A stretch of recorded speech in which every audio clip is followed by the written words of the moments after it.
Só me dê um feedback, estão conseguindo visualizar? Ok? Sim, professor. Muito bem, então nós vamos estar trabalhando com os fármacos depressores do sistema nervoso central e hoje nós vamos falar especificamente dos hipoanalgésicos. Quando eu falo em hipoanalgésico, eu vou me remeter principalmente ao quê? Aos opioides, tá bom? Os opioides, eles são derivados a um alcaloide derivado da papoula, da papávera sominífera, que tem propriedades analgésicas, antitussígenas e antidiarreica. Por ter essa ação analgésica, ou seja, uma ação do sistema nervoso central, ela vai estar sendo um quadro depressor, ou seja, vai diminuir a excitabilidade neuronal e aí promovendo a analgesia. Consequentemente, se tomado em excesso, pode levar a um quadro de depressão do sistema nervoso central. Aí nós temos apenas uma terminologia. Quando nós falamos opiáceos, são substâncias que são o quê? Derivadas do alcaloide da papoula. Aí nós temos quem é ela? Morfina, codeína, papaverina. Agora, quando nós estamos falando opioides, nós falamos então que eles são o quê? Derivados sintéticos. Aí nós enquadramos a meperidina, a metadona, propoxifeno, que eles são enquadrados então como opioides. Tá bom? Só nomenclatura isso aqui. Eles podem ser classificados, a classificação farmacológica, como agonistas puros, agonistas parciais e antagonistas. Os agonistas puros, né? Se você observar, morfina, meperidina, metadona, heroína, codeína, tá bem? Os parciais nós temos pentazorcina, ciclozorcina e nupremorfina, que é o Nubain, tá bom? E os antagonistas nós temos o quê? A naloxona e o naltrexona, mas principalmente o mais utilizado é a naloxona. A classificação, vamos dizer assim, clínica, eles são classificados em morfínicos fracos, moderados, fracos a moderados, moderados, e morfínicos potentes, tá bom? Então, dessa forma, eles são classificados dessa forma, tá certo? Muito bem. Bom, então nós já sabemos que eles são utilizados para promover o que? Analgesia. Aonde que ele promove analgesia? Principalmente a nível medular e a nível onde? Sistema nervoso central. É onde eles promovem a analgesia, os opioides. Por quê? Nós temos receptores opioides no sistema nervoso central e receptores opioides aonde? Na medula espinhal. Tá bem? Então tá lá, ó, a transmissão da dor, né? A transmissão da dor ocorre a nível periférico, o estímulo periférico. Esse estímulo vem aonde? Vem até a medula espinhal e depois, o que acontece? Ela sobe até o córtex e você tem a dor. E nós temos então daí vias descendentes, né? De analgesia. E no sistema nervoso central eu tenho os receptores opioides, assim como eu tenho também receptores opioides na medula espinhal, especificamente no corno dorsal da medula espinhal. Como nós já sabemos, essa ação da morfina, ela tem ação analgésica, antitussígena, porque atua no centro da tosse, e também tem uma ação antidiarreica. Por quê? Essa ação antidiarreica? Porque vai diminuir o peristaltismo, tá bem? Vou dar só um exemplo a nível de curiosidade. O elixir paregórico, por exemplo, é extrato de morfina, né? Extrato da papoula. A loperamida, que é o Diazec e Mosec, também é um derivado opioide, um derivado sintético opioide, mas só tem ação no trato gastrointestinal.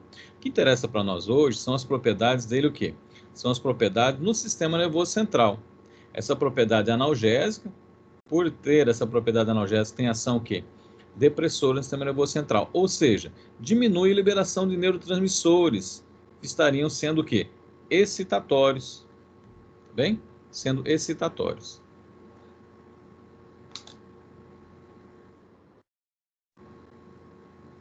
Tudo bem?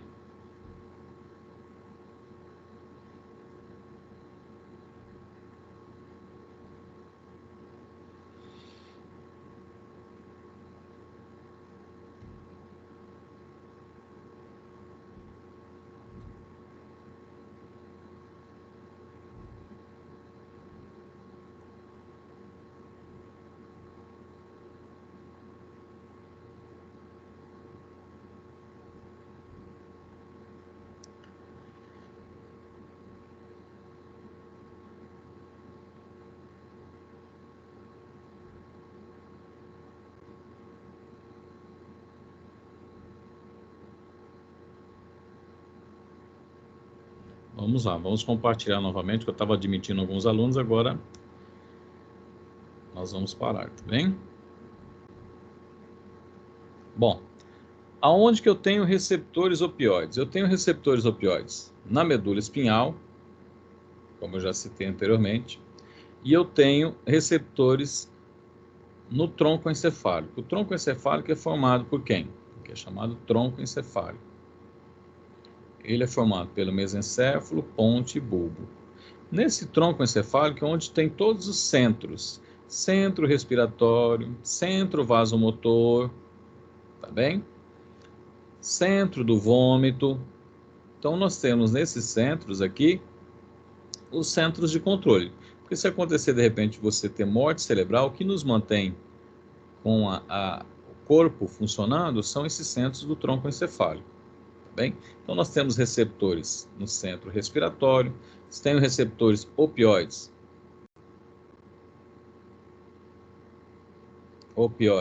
no centro do vômito, no centro vasomotor, ok?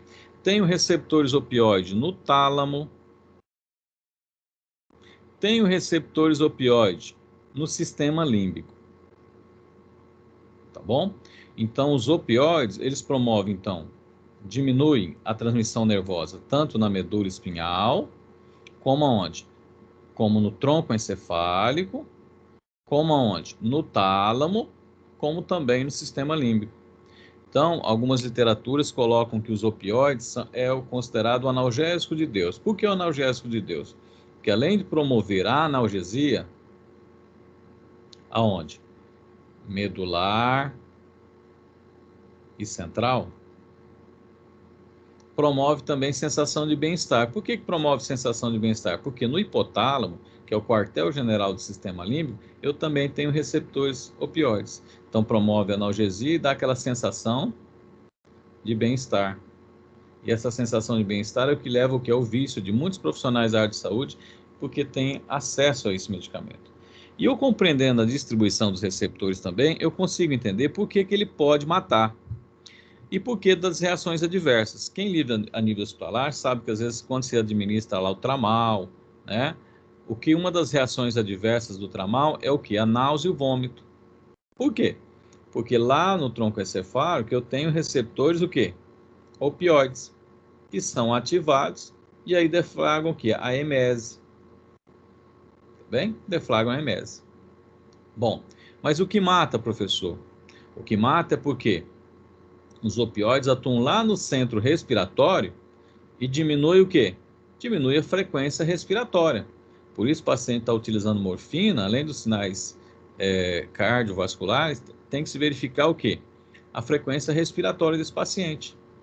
Tá bem? Porque vai diminuindo o quê? Vai diminuindo a frequência respiratória dele. E o paciente morre por quê? Porque dá um quadro de depressão respiratória. Por quê, professor? Porque no tronco encefálico, né, nós temos o centro respiratório. E o opioide se liga lá, esses fármacos opioides se liga lá e acaba promovendo o quê? Promovendo a diminuição da frequência respiratória até que o indivíduo para de respirar. De respirar, parada respiratória seguida de parada cardiovascular. Então, os opioides, à medida que o indivíduo os opioides vai utilizando também, ele desenvolve o que nós chamamos de tolerância. O que é tolerância? A tolerância se dá, grande parte, pela diminuição da expressão dos receptores. E o que ele promovia? Ele promovia a analgesia, não era isso? E promovia a sensação do quê? Uma sensação de bem-estar. Muito bem. Para quem é viciado, ele quer analgesia ou sensação de bem-estar? Ele quer a sensação de bem-estar. E ele vai utilizando, vai desenvolvendo tolerância. E a tolerância, na verdade, é o quê? São doses maiores para produzir o mesmo efeito. Então, você vai aumentando a dose para produzir o mesmo efeito. Muito bem. Só que à medida que você vai aumentando a dose do medicamento, vai pronunciando, né, para produzir o mesmo efeito, ele vai também se ligando aonde? Lá no centro respiratório e diminuindo a frequência respiratória. tá bem? E o paciente às vezes morre do quê? Parada respiratória seguida de parada cardíaca, né? Então, parada cardiorrespiratória, tá bem? Por conta da distribuição dos receptores. Então, dessa forma, entendendo a distribuição dos receptores, eu consigo compreender a ação analgésica do fármaco, eu consigo entender algumas reações adversas dos opioides e consigo entender por que o paciente morre quando se submetido a uma overdose desse medicamento, ou seja, levando a um quadro de intoxicação. Tá bem? Então tá lá, ó. Quando está no tronco encefálico, olha lá, desencadeia o vômito. No centro respiratório, leva à diminuição da frequência respiratória, porque diminui a sensibilidade de CO2. No hipotálamo, dá a sensação do quê? De bem-estar nesse indivíduo, né? Principalmente o quê? No sistema límbico. E cardiocirculatório, né? O que ele promove? Aumenta a pressão do líquido cefalorraquidiano.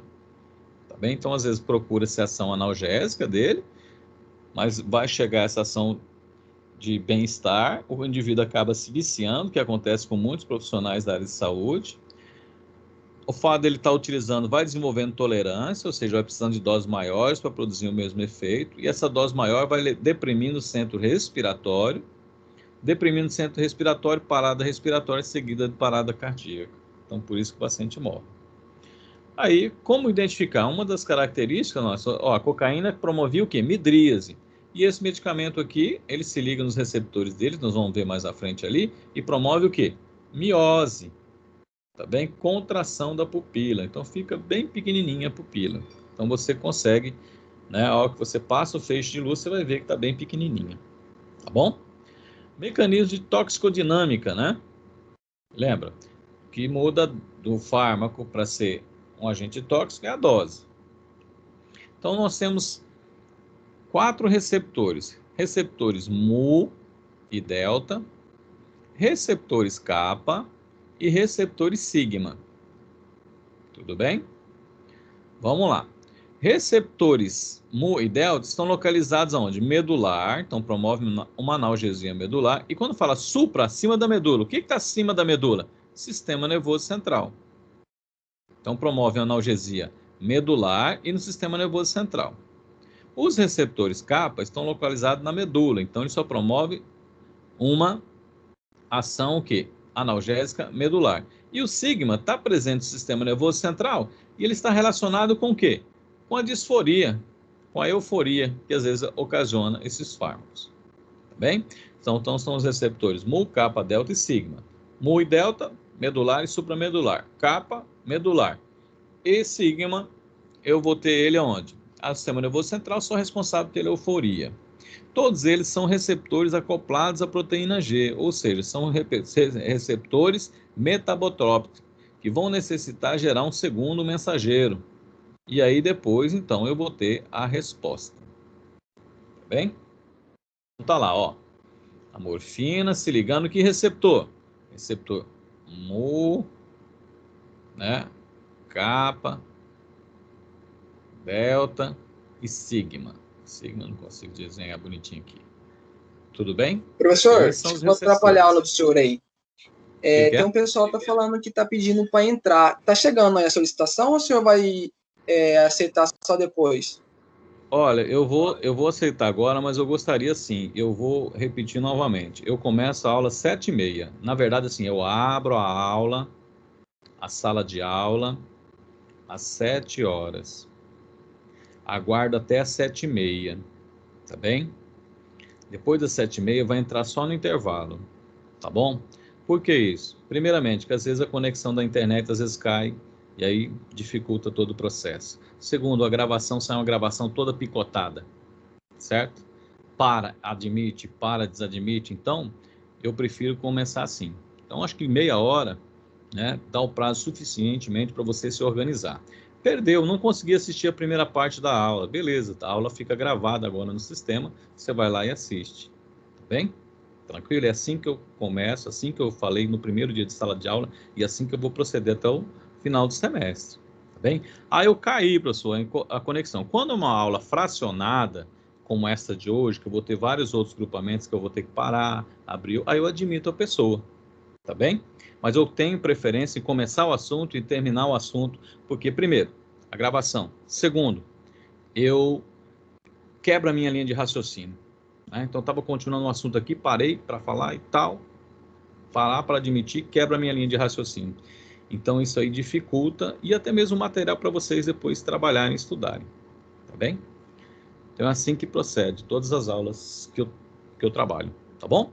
Então, tá lá. Receptores mu, kappa, delta e sigma estão acoplados a uma proteína G, só que essa proteína G é uma proteína G inibitória. O que significa isso? Ela inibe determinadas enzimas.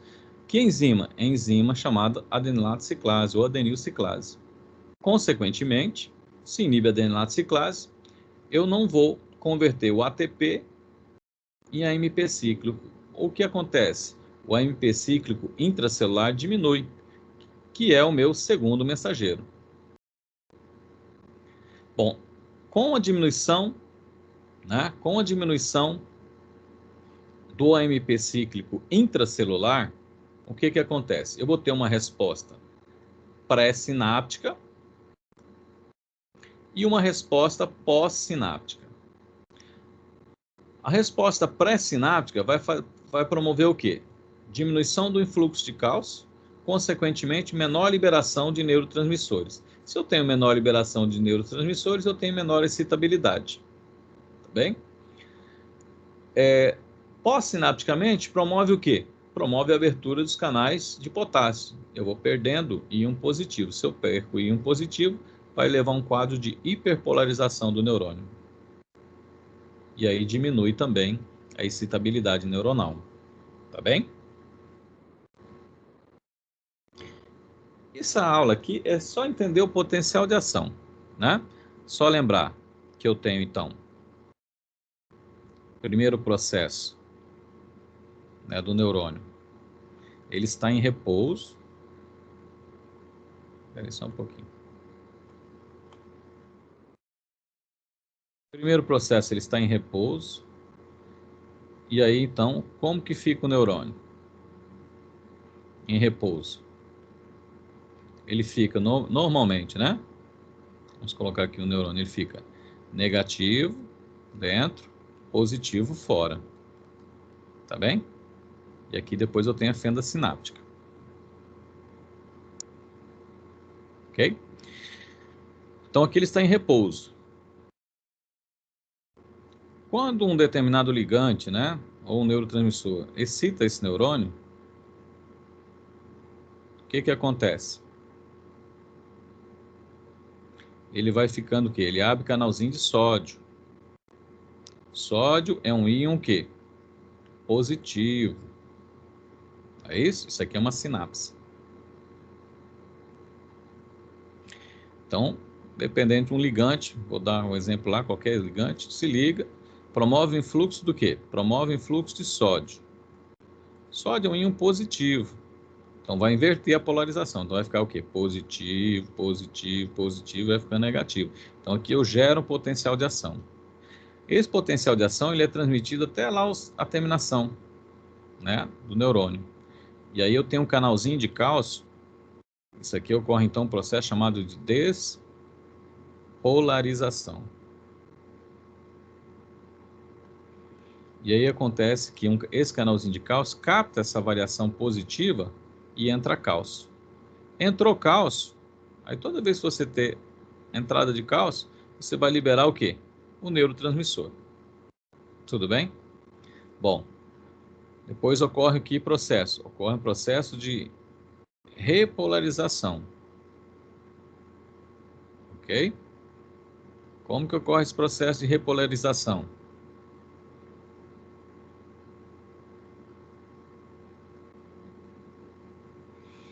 Esse processo de repolarização, ele vai lá, fecha canalzinho de sódio, abre canalzinho de potássio. Potássio é um íon positivo. Então o neurônio começa a perder o quê? O íon potássio. Ele vai voltando a ficar o quê? Negativo. Então isso aqui é um processo chamado de repolarização. Entendeu isso? Entende qualquer forma que atua o sistema nervoso central. Tá bom? Bom, E aonde que vai atuar então? Onde vai atuar então o neurônio? O opioide.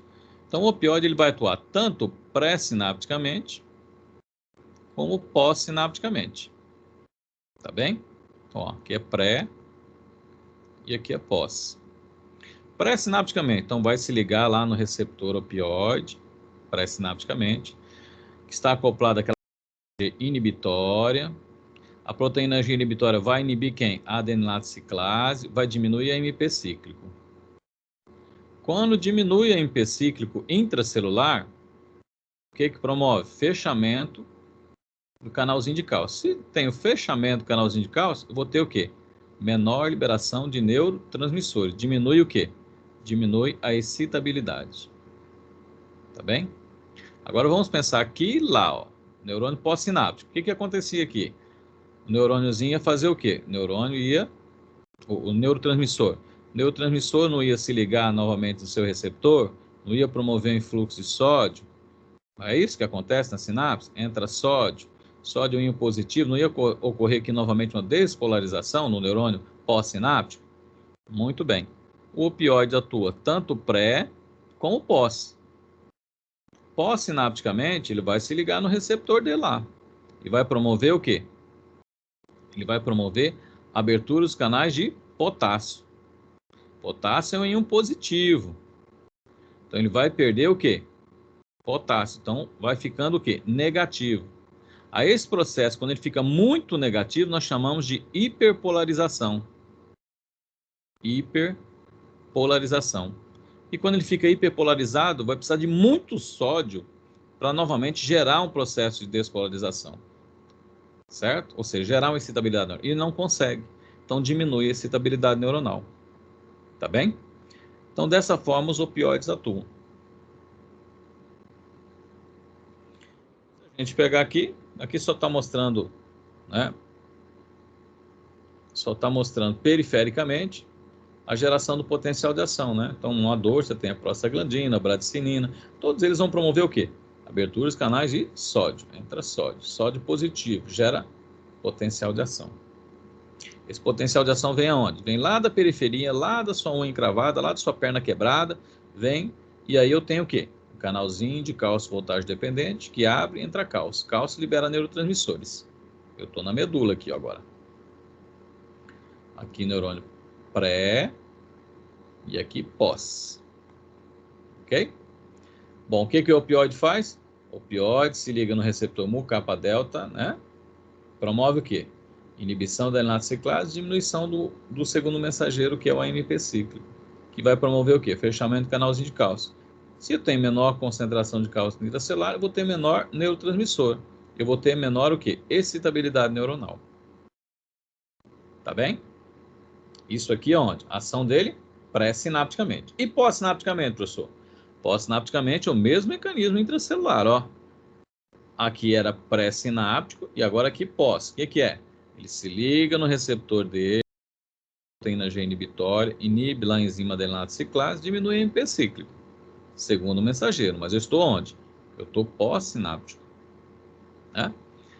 A diminuição do MP cíclico promove a abertura dos canais de potássio. Então você perde íon e aí ele fica o quê? Negativo. Então ele fica hiperpolarizado.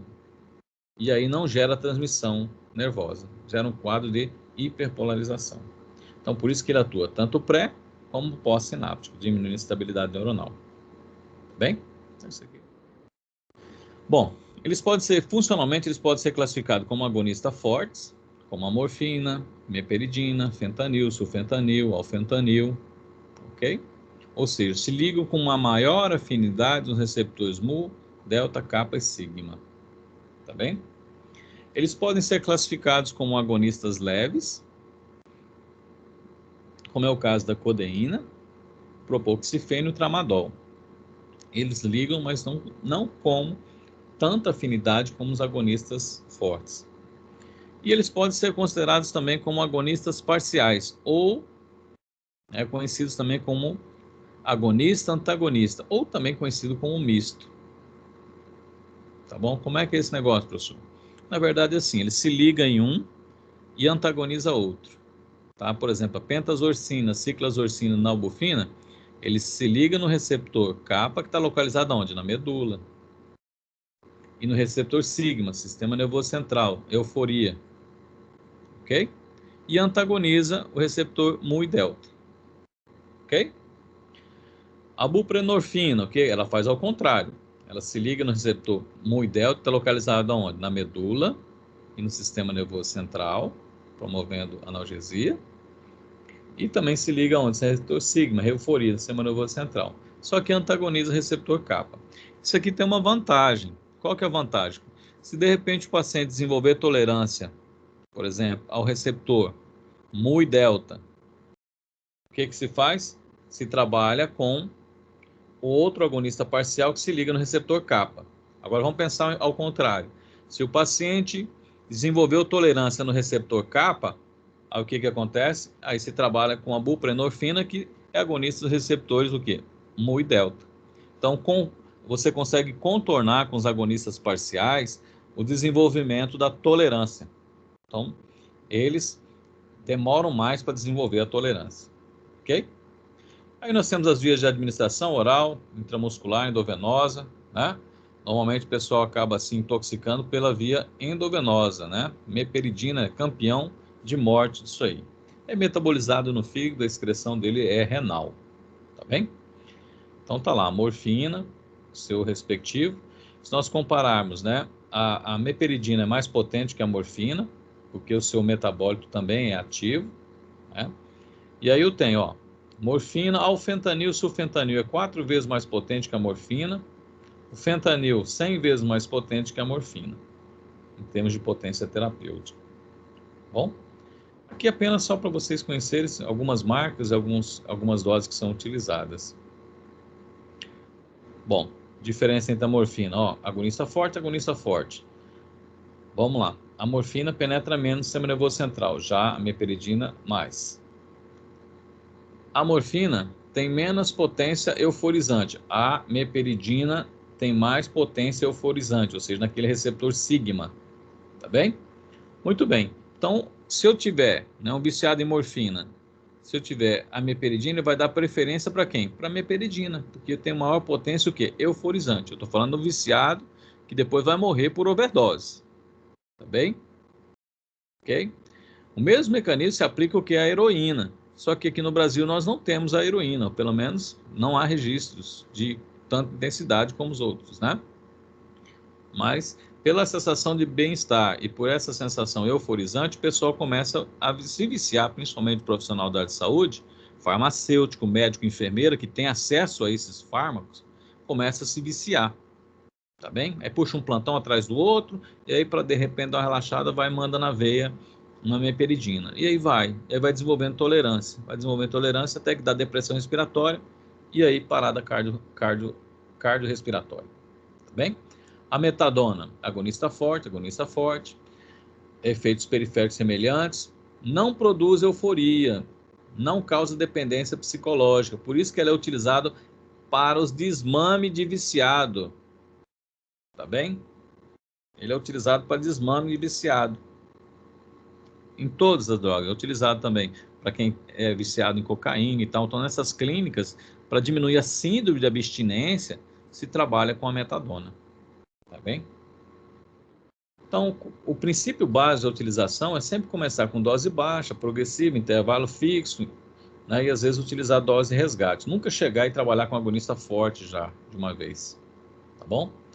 Utilizar de preferência oral, né? Trocas, inicialmente de curta duração, e sempre, às vezes, associado para analgesia, né, claro, com o AIDS, como coadjuvante. Reações adversas, olha lá, é a sedação, a constipação, porque diminui os movimentos peristálticos, a emese, porque lá na ZDQ, lá no centro do vômito, especificamente na zona deflagradora quimiorreceptora do vômito, tem receptores o quê? Receptores opioides. Então, você utiliza para analgesia, só que se liga no receptor. E aí dá o quê? Dá emese. Retenção urinária e leva o quê? A propensão ao vício. Aquela sensação de bem-estar, ele vai querendo, vai se usando e vai desenvolvendo também o quê? Tolerância. Tolerância. Então você precisa de doses maiores para produzir o mesmo efeito. E com isso, ele leva o quê? Uma depressão respiratória e morre. Tá bem? Quem que tem maior probabilidade de desenvolver o vício? Se nós observarmos aqui, ó, são o quê? Os agonistas fortes, que tem maior afinidade por quem? Pelos receptores. A codeína tem menor probabilidade de desenvolver vício, mas não quer dizer que se você aumentar a concentração dela, não vai se assemelhar aos outros, né? Então, é só aumentar a concentração dela. Tá bom? Aí os padrões de uso, né, da medicina, normalmente, às vezes é um mercado ilegal, né, de morfina e heroína, né, onde eu tenho o quê? Alto custo, né? Alto custo com relação a esses fármacos. Quais são os efeitos, né? Ó, é o sonhar acordado, é o sem sofrimento, nós temos ali o afeto embotado, sem paixões, e aí representa o quê? Às vezes uma fuga da realidade do indivíduo, né? Quando ele vai começando a utilizar e se torna viciado. Ele diminui a dor, né? Mas também promove o quê? Uma hipnose, né? Aumenta o sono, ok? Aumenta ou seja, aquela sensação de bem-estar que ele procura. São os efeitos que acabam viciando o indivíduo. Morre do quê? Depressão respiratória seguida de parada cardíaca, coma e morte. Por que morre de depressão respiratória? Porque no centro respiratório, que está localizado no tronco encefálico, mesencéfalo, ponte e bulbo, tem receptores o quê? Opioides. E ele atua lá no centro respiratório, diminuindo a sensibilidade do CO2, consequentemente, diminuindo a frequência respiratória. E aí chegando o quê? A parada respiratória, seguida de parada cardíaca. Tá bem? É assim que o indivíduo morre. Aí, causa dependência, desenvolve síndrome de abstinência quando se parar de forma abrupta e tolerância. Tá bem? E aí morre do quê? Morre de overdose, né? Tolerância e vai overdose. Bom, por que que é isso? Por que que vicia? Porque a via mesolímbica é onde libera o quê? Um neurotransmissor do prazer, que é a dopamina. Nós podemos obter a dopamina fisiologicamente, mas podemos obter ela artificialmente também. E uma das formas de você obter essa sensação de bem-estar, não é isso? De hipnose causado pela morfina, é utilizando ela o quê? De forma indiscriminada. Então você vai começando a utilizar para liberar o quê? Dopamina. Então, quando você utiliza um opioide, essa sensação de bem-estar, o que ele vai promover? A liberação de dopamina. E dopamina é o quê? É o neurotransmissor do prazer. Então você utiliza uma vez, prazer, duas vezes, e aí você acaba se viciando, tá? Causa aquele reforço positivo. Prazer você quer mais. Aí depois você quer mais. E aí o que acontece? Vai desenvolvendo tolerância. Você vai precisar de doses maiores para produzir o quê? O mesmo prazer. E aí, consequentemente, lá no tronco encefálico, diminui a frequência respiratória, deprime o centro respiratório, diminui a frequência respiratória, parada respiratória. Tá bem? Então, causa o quê? Um reforço positivo. Então, você utiliza lá o opioide, reforço para liberar o quê? Dopamina, dá o reforço positivo, aí você vai querendo mais, que é o centro da recompensa. Mais uma vez, aí vira o quê? Você acaba viciando. Tá bom? Por que desenvolve tolerância? Aí tem várias teorias, menor afinidade, menor número de receptor, menor eficácia, mas a principal é essa daqui, ó, regulação descendente, ou seja, diminui, né, dá um up regulation, perdão, down regulation, a regulação descendente, ou seja, diminui o número de receptores, tá bem? Então você utiliza a morfina, ela inibe vamos colocar um exemplo hipotético, utiliza 1 ml de morfina, diminui 1 adenato ciclado, diminui MP cíclico. Tá bem? Aí o que acontece com o organismo? Ele vai diminuindo o número de receptores. E aí você vai precisando de 2 ml para inibir o mesmo adenato ciclase. O que acontece depois? Você para. Os níveis de MP cíclico estão lá em cima. E aí desenvolve o quê? A abstinência. Tá bem? Desenvolve a abstinência. Então, o principal mecanismo é isso aqui, ó, vai administrando a morfina, o mecanismo dela, ó, diminui a adenosinato ciclase, diminui o MP ciclo, beleza, segundo mensageiro. Aí, pré e pós-sinapticamente. Bom, só que existem algumas atividades intracelulares que dependem do AMP cíclico. E aí o organismo interpreta, bom, se está suprimindo demais o AMP cíclico, vamos diminuir o número de receptores. Então ocorre a diminuição endógena de receptores. Diminui o número de receptores. Aí você vai precisar aumentar o quê? A concentração, né? A dose para produzir o mesmo efeito. E aí acaba atuando nos receptores do centro respiratório, o indivíduo levando a óbito. Tá bem? Bom, métodos analíticos. É o reativo de Markins, onde você tem o reagente de Markins, acidificado, né, com ácido sulfúrico. Então põe lá uma gotinha na amostra, vai apresentar o quê? Coloração púrpura, que é indicativo do quê? De ópio, morfina, heroína e codeína. Tá bem? Então esse é o reagente que normalmente vem a causar isso daí. Bom, o tratamento é o quê? Analoxona. A naloxona é um antagonista dos receptores opioides. E como eu falei para você, ela vai ligar no receptor, mas não vai ligar no receptor sigma. Então vai diminuir o quadro de tolerância e vai diminuir a síndrome de abstinência. Certo? Então, são utilizados principalmente a naloxona. Ok? Substituição do opioide a longo prazo, aí vai. Tudo bem, pessoal? Com relação aos opioides, ok?